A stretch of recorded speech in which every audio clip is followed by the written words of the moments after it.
নমস্কাৰ বন্ধু বান্ধৱীসকল, মই কবিতাই আপোনালোক সকলোকে মোৰ অন্য এটা ভিডিঅ'লৈ স্বাগতম জনাইছোঁ। তো গাইজ, আজি মই আপোনালোকৰ ওচৰলৈ সৰু এটা কথা এটালৈ ভিডিঅ'টো বনাবলগীয়া হ'ল।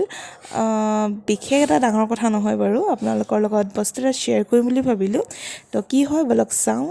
তো গাইজ, এইটো হৈছে আমাৰ জ্ঞানী ছোৱালী। আমাৰ জ্ঞানী ছোৱালীজনীক ঘৰলৈ আনিছিলোঁ 5 ছেপ্টেম্বৰৰ দিনা। আপোনালোকৰ লগত মই শ্বেয়াৰ কৰা নাছিলোঁ কাৰণ ভাবিলোঁ অলপ ডাঙৰ হৈ লওক বুলি। আজি এমাহ হোৱাগৈ নাই, আজি 2 তাৰিখ আৰু 3 দিনৰ পাছত এমাহ হ'বগৈ। সেয়াই আৰু ভাবিলোঁ যে আপোনালোকৰ লগত শ্বেয়াৰ কৰি দিওঁ, নহ'লে এনেকুৱাই থাকি যাব।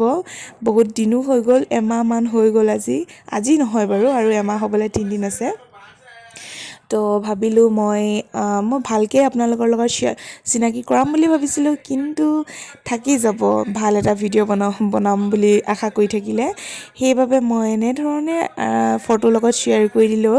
আৰু আপোনালোক সকলোৱে আমাৰ জ্ঞানী ছোৱালীজনীক আশীৰ্বাদ দিব যাতে আমাৰ লগত এনেধৰণে থাকিব পাৰে। আজিলৈ ইমানেই, নতুন এটা ভিডিঅ'লৈ পুনৰ আহি আছোঁ।